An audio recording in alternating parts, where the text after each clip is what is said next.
Hola estudiantes, bienvenidos al canal. Hoy vamos a ver, el ingenioso hidalgo Don Quijote de la Mancha de Miguel de Cervantes. Veamos la ubicación de la obra. Hay en la obra elementos renacentistas, como ser un personaje que sale a buscar nuevos horizontes. Hay elementos barrocos, como ser en la segunda parte, los duques que manipulan y se divierten con la fantasía del personaje. Hay elementos manieristas, como ser la duda permanente que el texto plantea, ¿está loco o no? España vive un momento de transición, en el siglo XVI. Primera mitad, se respira y existe una tendencia tolerante. Segunda mitad del siglo XVI y el siglo XVII, reina Felipe II quien lleva adelante una fuerte intolerancia religiosa. Se une a ello también el Concilio de Trento, Inquisición y el triunfo del Barroco. La realidad se plantea en forma de decadencia del Estado español, no necesita del pueblo español, aunque el Estado hace que el pueblo padezca determinadas consecuencias. El Estado está separado del pueblo. Cuando Cervantes vuelve de su cautiverio en Argel se encuentra con un panorama de una España en profunda crisis social y económica. A nivel cultural, disminuyen a la mitad los estudiantes en la universidad, etapa de la Inquisición, quema de libros, prisión, expulsión de moros y judíos. Casi el total de la población es parasitaria. Curas, clérigos de órdenes menores, monjes, vagabundos, soldados y marinos, suman una gran cantidad en el censo de 1570. La biografía de Cervantes representa precisamente esa coyuntura en especial. Familia pobre, entra al ejército de Felipe II, batalla de Lepanto, vive en cautiverio 5 años en Argel, a su regreso están en la miseria España y su familia. 3 tipos de novelas estaban de moda, pastoriles, de caballería y picaresca. Este género de libros había gozado de gran difusión y popularidad entre el público, pero estaba ya en decadencia en tiempos de Cervantes. Según esto, El Quijote no habría sido más que una parodia de otras obras. Cervantes muestra otra forma de leer, incorpora al lector a la obra, lo tiene en cuenta seriamente, lo hace acompañar esa experiencia de escritor. Pero la realidad es que la novela resultó una obra maestra de tal jerarquía y calidad artísticas, que superó esa intención primitiva del autor. Cervantes se sitúa en el punto medio de una crisis literaria del siglo XVI: literatura idealista, serie heroica, y literatura realista, cómico, picaresca. Estas son dos vertientes comunes en la literatura española. Cervantes lo que hace es sintetizar esas dos vertientes. Vicente Gaos, poeta, ensayista y profesor español. No se de obra alguna en la literatura universal más reflexiva, esto es, más vuelta sobre sí misma que el Quijote, más autocrítica. Porque el Quijote es no solo la primera novela moderna, la primera novela, a secas, en el sentido riguroso de la palabra, es también la primera teoría de la novela, el Quijote, es la explicación del Quijote. Toda novedad siente el deseo natural de justificarse, de dar razón de sí misma. Y Cervantes no tenía la menor duda sobre la radical novedad de su obra.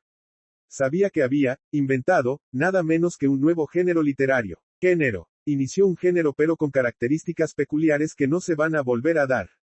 No hay influencias inmediatas, recién en algunos novelistas del siglo XX. Es el iniciador del género novela que hasta ese momento no se conocía. Como siempre en el canal, comenzamos el análisis de la obra por el título. Título: El ingenioso hidalgo Don Quijote de la Mancha. Publicado probablemente alrededor de 1604. El título de la obra plantea una contradicción. El hidalgo es un título de nobleza que representa a una casta guerrera que está venida a menos. Eran hijos de algo, y ese algo eran los caballeros de la plena Edad Media. Pero en el título, la palabra hidalgo está asociada a don, siendo este un título de nobleza de mayor jerarquía. Así se nos presenta la contradicción hidalgo o don. Precisamente las dos, porque son caras de una misma moneda. Es un hidalgo que elige verse como don, que es lo que aspira a ser, o lo cree ser por simple hecho de llamarse así. Ingenioso, que es un proceso mental por el cual se inventa algo nuevo, así es este proceso mental lo que crea la nueva realidad. El topónimo, de la Mancha, también es una parodia a las novelas de caballería como El Lazarillo de Tormes.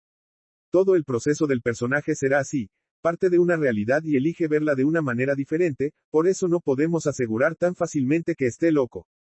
Sobre los temas, es precisamente la multiplicación de planos y la falta de certezas la que nos muestra el tema de la obra, el perspectivismo. Nada es claro, todo depende del lugar en que se mire. Así todo será relativo. La basinica de Barbero también puede ser el yelmo de Mambrino, dependiendo de quién mire, sea Sancho, sea el Quijote.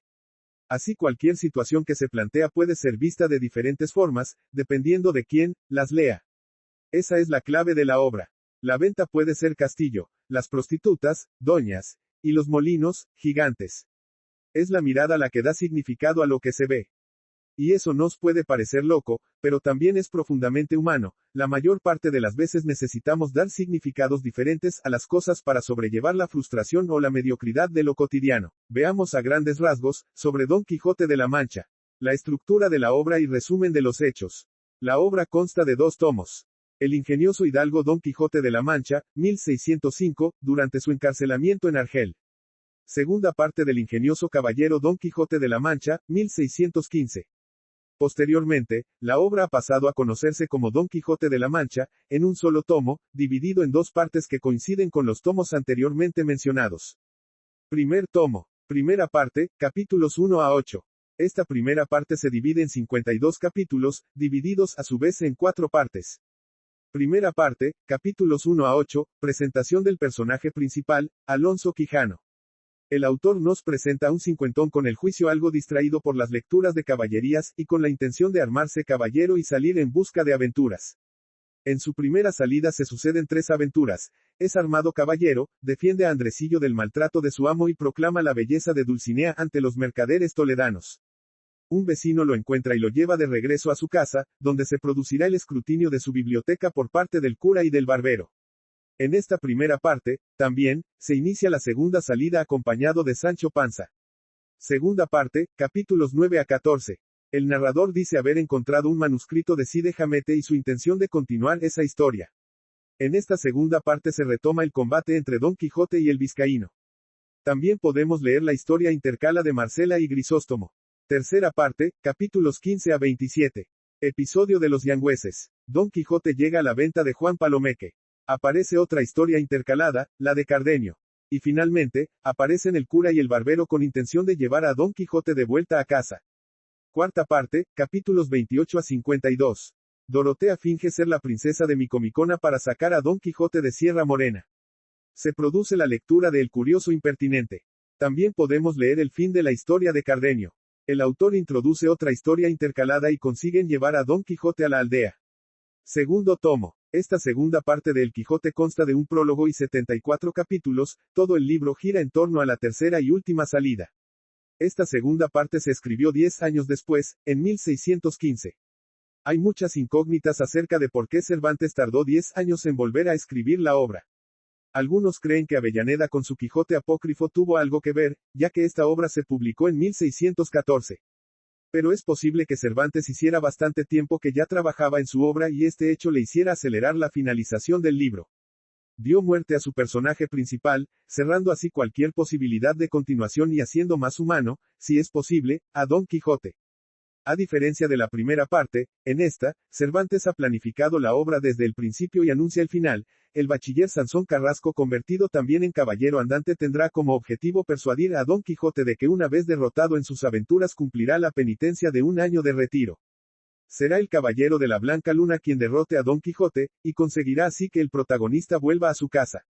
Cuando éste recupera la lucidez, muere. Otra diferencia con la primera parte es la inexistencia de historias intercaladas, ya que Cervantes fue muy criticado por ello, aunque incluye alguna historia que poco tiene que ver con la trama principal, por ejemplo las de Ricote, Ana Félix, etc. En la segunda parte las aventuras se centran básicamente en el Palacio de los Duques. Aparece el tema de la metaliteratura, reflexión literaria que puede aparecer en la propia obra literaria y que aporta luz a la misma, al hacer referencia a El Quijote de Avellaneda. El hidalgo manchego es conocido en todo el mundo, ya que la fama de sus hazañas ha llegado a todos los rincones del país. Intención satírica. El propósito del prólogo es burlarse de las novelas de caballería. Ridiculiza el estado en que ha quedado el caballero por leerlas. 3 salidas en total, 2 en la primera parte y 1 en la segunda parte. En la segunda salida tiene la compañía de Sancho.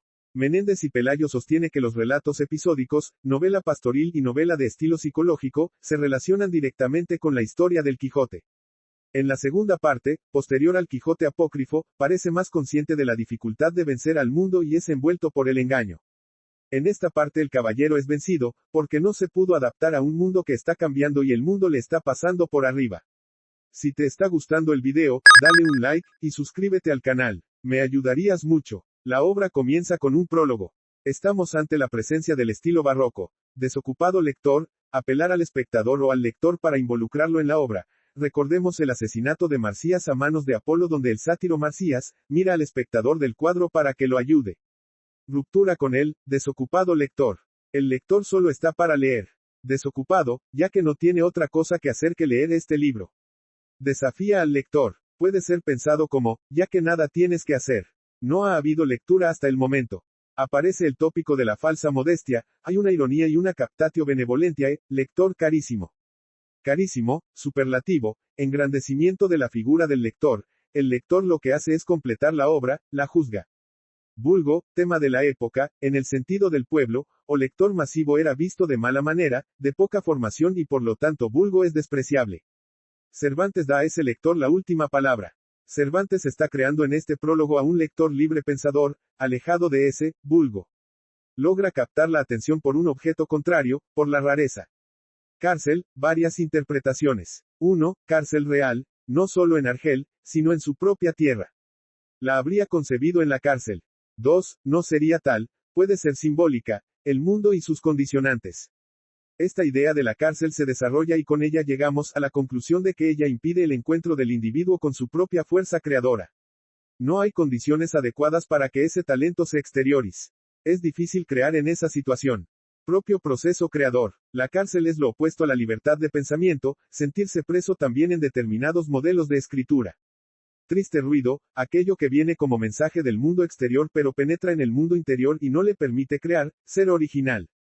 Musas más estériles, que no tienen capacidad para crear, que repiten lo mismo siempre, también apunta a la falta de originalidad. Escribe un libro como hijo del entendimiento, racional, como hijo de la razón, la inteligencia humana tiene que dar los mejores resultados, exageración, acumulación. Metáfora del libro como hijo del entendimiento, y el deseo de este autor de que ese libro como entendimiento fuera, gallardo, discreto. Una obra es algo que se piensa, se gesta y finalmente se crea para nacer al público. Que también es efecto del barroco, arte acumulativo y exagerado. Busca una armonía, otro tipo de consonancia que es la verdad, la que el propio yo encuentra con la realidad. Se opone a un sistema que desde el punto de vista literario imperaba. Habla de la no paternidad de la obra. Se separa para criticarla, es crítico como padrastro, adquiere menos autoridad. Finge que él no tiene la titularidad de lo que dice u opina y de ese modo busca salvarse de las posibles represalias que surgieron de esa obra. No he podido yo contravenir, semejante. La naturaleza determina al hombre, entonces su naturaleza es mediocre, y su obra también, tópico de la falsa modestia. Califica su genio como, estéril y mal cultivado. Tienes tu alma y tu cuerpo y tu libre albedrío, ninguna prisión lo puede someter. El individuo es libre más allá de las posibles represiones o contenciones. Como el más pintado, como todos, haciendo alusión a cualquier hombre. Escribir es estar sometido a los demás. El lector tiene ese privilegio. En la segunda parte hay un desdoblamiento. Se capta la presencia de otra voz en el diálogo. El amigo que le aconseja cómo hacer. Establece su propia preceptiva. El amigo le dice que si tiene que cumplir con determinadas cosas que lo finja y ahí comienza la burla. El autor es un aventurero en el sentido en que va hacia lo nuevo. Lo que hace es incluir lo aceptado y también el humor. La propia construcción del prólogo produciendo un desdoblamiento del propio autor o alter ego que es el amigo. Ante la duda de acercarse a la tradición está la otra voz del autor que sería el amigo. ¿Cómo zanjar este problema de la tradición y la innovación? La solución es la invención. La intención de la obra es el modo de hacerlo. Esta escritura no mira más que a deshacer la autoridad y cabida que en el vulgo tienen los libros de caballería.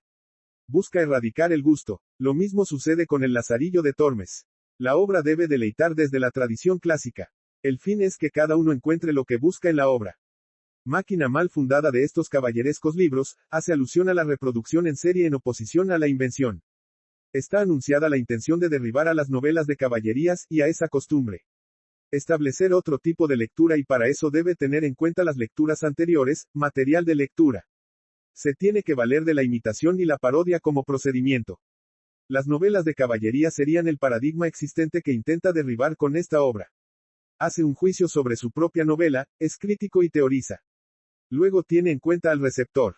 Veamos ahora el capítulo 1, que trata de la condición y ejercicio del famoso y valiente hidalgo Don Quijote de la Mancha. El paratexto también parodia a las novelas de caballería donde se adelanta el hecho más relevante del capítulo. Como pasa con el Lazarillo. Se da la presentación, muy vaga ya que estamos frente a una mínima ubicación del lugar, La Mancha. Esto da verosimilitud porque es un lugar que existe.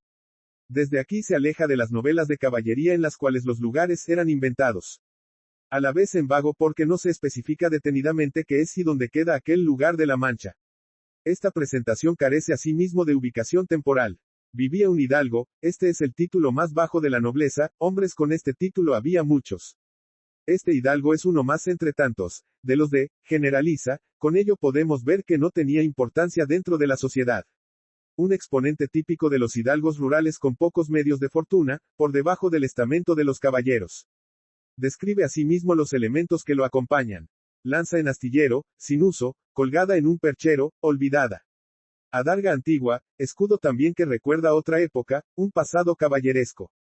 Rocín flaco, un caballo común, de tareas de campo y por último. Galgo corredor, un animal de caza, típico de la nobleza. Luego de estos elementos, pasa a los culinarios para resaltar tres aspectos muy importantes que hacen a la vida del hidalgo: ocio, rutina y posición económica. Al describir lo que come, notamos que vive en el ocio porque si no describiría, el narrador, las acciones que éste realiza. La rutina la notamos en lo estipulado de su alimento, todas las semanas lo mismo. Y por último su posición económica se delata al nombrarse su hacienda y sus pertenencias, con ello podemos advertir que no tiene mucho dinero. En sus alimentos también podemos encontrar elementos que nos ayudan a descifrar su estado económico. Más vaca que carnero, la carne de vaca era más barata, salpicón las más de las noches, sobras del mediodía. Luego habla de las comidas de los viernes, sábado y domingo que pueden relacionarse con las costumbres de tres religiones diferentes: cristiana, judía, musulmana. Duelos y quebrantos, huevos con tocino y chorizo o podía aludir al ayuno. Luego viene el aspecto de la vestimenta, que tiene que ver con la pobreza y la rutina. Sayo de velarte, traje con falda y velarte es un abrigo de color oscuro, calzas de velludo, especie de medias con tiras para el abrigo de los muslos, velludo es felpa o terciopelo, para las fiestas, con sus pantuflos de lo mismo y los días de entre semana se honraba con su vellorí de lo más fino, paño de color pardo de calidad mediana. Tenía reglada la vestimenta. Su vida es extremadamente organizada. El otro elemento configurador del ambiente es lo humano. Tenía en su casa una ama que pasaba de los 41, sobrina que no llegaba a los 21, mozo de campo y plaza. No hay vínculos activos, hay ausencia de vínculos. Hay una idea de esterilidad, improductiva. Se muestra la soledad. No hay familia referida, como hijos. El ama de llaves y la sobrina que queman los libros e intentan atar al Quijote a la rutina se transformarán en su oponente. Los rasgos fundamentales del hidalgo son: su edad, 50 años, con lo cual se nos indica que ya es anciano para la expectativa de vida de la época y no ha habido nada para contar sobre él.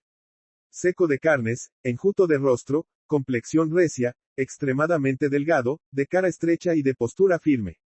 Es una imagen que lo inhabilita para ser caballero, porque se aleja del físico que tendría que tener un guerrero. En cuanto a su identidad, quieren decir, aquí se presenta el problema de la autoría. Este comentario hace pensar que otros escritores hablan o hablaron del hidalgo. Cervantes juega con la autoría de la obra al no saber exactamente el nombre del personaje. Quijada, Quesada, Quejona, no se da una definición exacta. Todo este juego cobra sentido cuando se muestra la transformación. Entramos en este marco para poder captar mejor el cambio de vida. Proceso de pérdida del juicio. El ocio, lo lleva a la lectura de novelas de caballería. Estas aportan mayor amplitud y apertura a otras posibilidades. La lectura lo lleva a vender parte de su hacienda para comprar libros, también a olvidarse de la casa y de la administración de bienes. Se desvela por entender los libros que lee. Él discute con el barbero y el cura sobre las novelas como si ellas fueran verdad y no ficción. Fue así como, del poco dormir y del mucho leer, se le secó el cerebro. De esta manera llega a la pérdida total del juicio. Esto lo afirma el autor 3 veces. Perdía el pobre caballero el juicio, vino a perder el juicio, y definitivamente, rematado ya su juicio. Esto demuestra un proceso en el cual decide armarse caballero andante, hacerse caballero andante y irse por todo el mundo, porque él estaba convencido de que lo que leía era realidad. Por lo tanto el proceso es el siguiente: leer, leer de forma obsesiva, escribir, actuar. Todas estas acciones son opuestas a lo estático de la introducción. Decide convertirse en caballero por dos razones, una personal, la honra, y una social, el servicio de su república. Los pasos que sigue son los siguientes.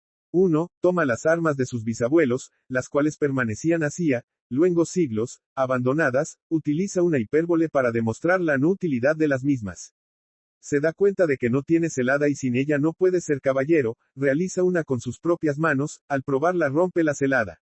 Demuestra su condición de ingenioso, su habilidad, creación y transformación, o sea, su capacidad de cambiar. Crea una nueva celada ya que la primera era muy débil pero esta vez no la prueba y agrega algunas barras de hierro. Recurre a la fe, a creer sin ver ni comprobar, prefiere autoconvencerse. Su ideal no se sostiene en la confrontación con la realidad, lo que cree es aquello que no está. 2. Nombra a su caballo. Este era muy flaco y viejo. Estaba enfermo, más cuartos que un real, más tachas que el caballo de Ganela, que era muy débil y flaco. Debía buscar un nombre tan importante como Bucéfalo, de Alejandro o Babieca, del Cid, aunque el suyo no se igualaba. Decidió ponerle el nombre de Rocinante, que es un nombre alto, sonoro y significativo, hace alusión a lo que había sido cuando fue Rocín, y ante, también porque es el primero de los Rocines del mundo, lo que demuestra exageradamente su edad. 3. Su propio nombre. Don Quijote, es un sufijo superlativo con connotaciones negativas, de la Mancha, nombre toponímico, marca un lugar muy grande y abarcativo, sirve además para declarar su linaje y su patria. A diferencia de los demás caballeros, su lugar de nacimiento es común y conocido. 4. Construcción de la dama. Este paso es fundamental ya que, caballero sin dama es como árbol sin hojas y sin frutos, y, cuerpo sin alma. De esta forma nos da dos imágenes, imagen natural y una imagen metafísica. Don Quijote decide tener una dama porque la dama es la testigo de las hazañas del caballero y su heroísmo. La dama completa al caballero y él le envía sus victorias para que se sepa de su valentía y su amor. Transforma a Aldonza Lorenzo, nombre usual y común, en Dulcinea del Toboso. El nombre Aldonza viene de dulce y él transforma ese nombre en Dulcinea. Ahora Don Quijote lo anuncia a todo el mundo. Por medio de su discurso Don Quijote eleva a la labradora Aldonza a princesa o señora. Dulcinea nunca aparecerá, solo está en él y en su pensamiento. Pasos para ser armado caballero. Búsqueda de armas. Nombre de su caballo. Búsqueda de la dama. Voluntad frente a realidad que se opone. Juramento. Narradores. Hay un juego con los narradores. En principio Cervantes, autor exterior, después un autor anónimo, de los primeros 8 capítulos, después el morisco Cide Hamete Benengeli, que también hace comentarios, en el capítulo 52. La existencia de los dos narradores introduce en la historia la ambigüedad y un elemento de incertidumbre sobre aquella, otra, historia, la de Cide Hamete Benengeli. Pero estos dos narradores no son los únicos, muchos personajes los sustituyen, refiriendo sus propios percances o los ajenos en episodios que son otras tantas cajas chinas más pequeñas contenidas en ese vasto universo de ficciones particulares que es Don Quijote. Pasemos al capítulo 3, donde se cuenta la graciosa manera que tuvo Don Quijote en armarse caballero. Don Quijote será armado caballero por el ventero. Luego de la cena, Quijote le pide al supuesto castellano que lo arme caballero, se hinca y no se levanta hasta que el ventero acepta. Con este pedido el ventero termina por comprender que realmente Don Quijote está loco y por tener que reír aquella noche, le sigue la corriente. Le miente diciéndole que fue caballero y crea un discurso irónico en tono de burla en el cual invierte los sucesos y tareas que debe realizar un verdadero caballero, igual demuestra conocimiento, andando por diversas partes, haciendo muchos tuertos, recuestando muchas viudas, deshaciendo algunas doncellas y engañando a algunos pupilos y finalmente, dándose a conocer por cuantas audiencias y tribunales hay en casi toda España. Don Quijote no se da cuenta y no comprende la burla. El ventero se da cuenta que allí no hay capilla para que el futuro caballero pueda velar sus armas y ante la emergencia sugiere realizar la ceremonia en un corral. Antes de ello le da algunos consejos a su ahijado. Él debe llevar dineros, camisas, ungüentos para curar heridas, conseguir un escudero. Don Quijote no sabía de estas cosas que el caballero andante debía llevar porque en las novelas de caballería no las había leído, pero como ahora es ahijado del ventero, deberá hacerle caso. Luego de lo dicho el caballero lleva sus armas al corral y allí comienza a velarlas. Se produce entonces la primera aventura cuando aún no era armado caballero. Con una noche muy clara de luna, todos los huéspedes que estaban en la posada, podían ver cómo Don Quijote procedía con su deber al cuidar las armas. Él no podía dejar pasar a nadie que quisiera tocar o dañar sus armas y es por ello que tiene su primer encuentro con un arriero.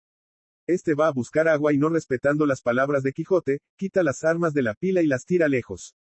Al no poder detener esta acción, Quijote se encomienda a Dulcinea, da un golpe al traidor, lo vence y vuelve nuevamente a su labor. Pensando que el problema estaba resuelto, se aproxima otro arriero con el cual sucede lo mismo. La gente de la venta al ver esta pequeña afrenta, comienza a tirarle piedras a Don Quijote. El ventero intenta calmar los ánimos recordando la locura de Don Quijote, este último ante el ataque, infunde temor a todos los que lo castigan. De esta manera, el castellano, decide darle la orden de caballería, se disculpa por la actitud de sus huéspedes y dice que ya no es necesario seguir velando las armas. Los pasos importantes para armarse caballero son: pescozada, golpe con la mano abierta o la espada en la nuca y espaldarazo, toque con la espada sobre los hombros. Don Quijote cree aquellas palabras y se dispone a recibir la ceremonia. Él piensa que es mejor porque siendo ya caballero podía atacar y en función de eso notar si era necesario. El ventero toma un libro, a manera de manual, donde asentaba la paja y la cebada y comienza a repetir oraciones y palabras incomprensibles. Lo acompañan un mozo y dos muchachas, le da el golpe y el espaldarazo. Una de las mujeres, la Tolosa, se ciñe la espada, ella es hija de un remendón pero Don Quijote cree apropiado llamarla doña. La otra mujer se llama la Molinera y le calza las espuelas, él decide llamarla doña también.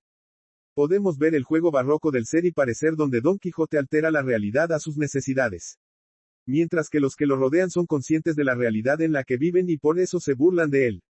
En la segunda parte, veamos el capítulo 10, donde se cuenta la industria que Sancho tuvo para encontrar a la señora Dulcinea, y de otros sucesos tan ridículos como verdaderos. En este capítulo vemos cómo nace ese encantamiento creado y luego creído por Sancho.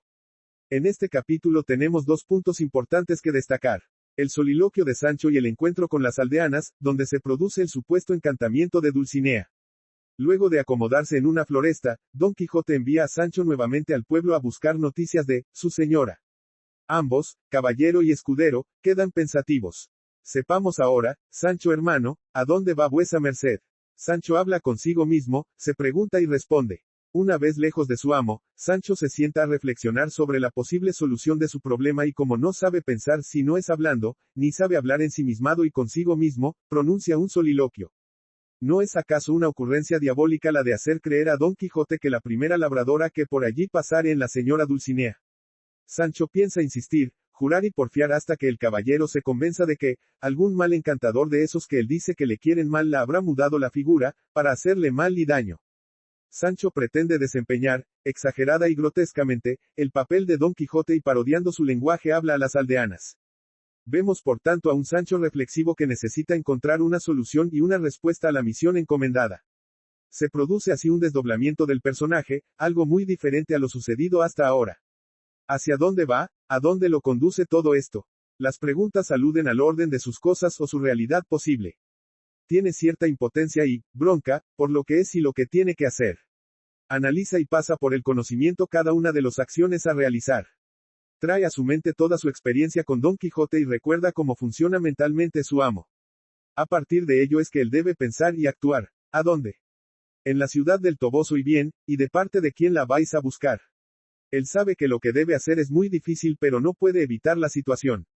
Se produce allí el encuentro con las tres aldeanas con las cuales intenta Sancho engañar a Quijote. En este momento podemos ver cómo Sancho ha aprendido, lo vemos evolucionado de manera que está capacitado para saber cómo salir de una situación complicada. Utiliza un lenguaje letrado, elevado propicio para el diálogo con las labradoras. Al encontrarlas, cree que es su posibilidad para hacerle creer a Don Quijote que una de ellas es Dulcinea. Inmediatamente va a buscarlo para que se encuentre con su señora, pero el caballero no entiende quiénes son aquellas mujeres. Cuando Sancho creía comprender todo, Quijote cambia de parecer. El escudero presenta al caballero una Dulcinea que solo él ve. Quijote solo puede ver lo que sus sentidos le permiten, aunque Sancho dramatiza el encuentro y la situación. Quijote no lo acepta. A esta sazón ya se había puesto Don Quijote de hinojos junto a Sancho y miraba con ojos desencajados y vista turbada a la que Sancho llamaba reina y señora. En tanto que Sancho simula estar frente a una presencia maravillosa, propia de las novelas de caballería, el tristísimo caballero, caído de hinojos, petrificado y exangüe, solo ve la realidad grosera y vulgar, personificada en una aldeana rústica, carirredonda y chata. Sancho adopta el comportamiento que el caballero hasta ahora había llevado. La confusión es enorme, tanto Quijote, como Sancho y hasta el propio narrador no comprende la situación. Quijote busca una explicación para el cambio de hermosura de Dulcinea, su encantamiento. Queda comprobado de esta manera que es solo Don Quijote quien está capacitado para transformar la realidad. Que Don Quijote se niegue a ver a Dulcinea en una de aquellas aldeanas es porque al verla moriría el ideal. La situación vivida con las aldeanas, le encalabrinó y atosigó el alma. Encalabrinar viene de morir, sintió la muerte frente a aquella situación. Si él puede ver a aquella aldeana como Dulcinea, con ella viene la muerte, porque no acepta que ella sea así. Gracias a los encantadores, Quijote sigue sosteniendo su ideal. A partir de aquí la misión de Quijote será desencantar a Dulcinea. Existe como pura abstracción en la mente del caballero. No tiene presencia física, sino una forma encarnada en Aldonza Lorenzo, de la que se habla pero nunca aparece en escena. Don Quijote la ve como poseedora de todos los imposibles y quiméricos atributos de belleza que los poetas da a sus damas. El grado de idealización presente en Dulcinea invita a un rebajamiento cómico. Dulcinea es una parodia desde el principio, pero en sí misma no es una parodia cómica. Dulcinea es la versión paródica de la Donna Gentile, en la dama incorpórea. El caballero admite ante Sancho que se la presenta en su imaginación tal como le place, con su lugar de residencia en el Toboso. Al atribuir una localización distinta a su ideal, Don Quijote lo transforma en una ilusión vulnerable. En el momento en que Sancho le hace creer que la rústica campesina en Dulcinea bajo los efectos de un encantamiento, pierde la libertad de describirla en su imaginación como le plazca. Su propia y bella parodia se convierte en una fea parodia forjada por Sancho. Él pasa a dislocar por completo el retrato de Dulcinea, criticando a los encantadores por transformar las perlas de los ojos de mi señora en gallas alcarnoqueñas y sus cabellos de oro purísimo en cerdas de cola de buey bermejo. La figura de Dulcinea ha sido rebajada y transformada, primero por Sancho, por razones personales, y luego por otros, para su propia diversión, y Don Quijote se ve indefenso para romper el hechizo por sí solo, a menos que recuperara la cordura. Todavía queda lo peor, la imagen de Dulcinea está contaminada por el dinero. El primer indicio de trato de Dulcinea con el dinero es un incidente de la cueva de Montesinos, un incidente en el sueño de Don Quijote, con fuerza profética simbólica. Dulcinea envía un mensaje a Don Quijote en el que le pide un préstamo de 6 reales ofreciéndole como prenda una falda de algodón. Dulcinea no es símbolo de nada en particular. En cambio, resulta claro que su imagen está muy cerca de representar todo lo que la caballería significa para Don Quijote. Para él, Dulcinea está muy estrechamente relacionada con la caballería. La aparición de Dulcinea en el sueño de Don Quijote como una pobre rústica simboliza que, en su subconsciente, él acepta que algo le ha ocurrido a su dama ideal. Ahora no le parece la misma. La única duda sería que Don Quijote traiciona respecto a Dulcinea se refiere a su presencia física visible. En el Toboso siente miedo y evita encontrarse con ella frente a frente. Entonces permite que Sancho exponga su personal percepción visual de ella, que es diametralmente opuesta a la suya. Por fin, decide que Dulcinea no se presentará como él desea que lo haga. Cuando Don Quijote proclama que su belleza real está intacta, por malvadas que sean las acciones que los encantadores puedan emprender, está confirmado simbólicamente su creencia en las cualidades ideales que personifica Dulcinea. En el capítulo 10 de la segunda parte se nos cuenta, la industria que Sancho tuvo para encontrar a la señora Dulcinea. El impagable escudero se encuentra ante el problema de tener que buscar, ver y hablar con Dulcinea. Quijote le ha pedido a Sancho que observe todos sus gestos y actitudes, revelando así que conoce perfectamente toda la sintomatología del amor, pero esas teorías no podrán orientar a Sancho. Lo novedoso es que Don Quijote no sospecha que el mal encantador es nada menos que su fiel servidor, compañero y amigo Sancho Panza. Hasta aquí el análisis general de algunas partes de esta magnífica novela. Si el video te ha gustado, no te olvides de darle like y suscribirte para más información y análisis. Nos vemos en el próximo.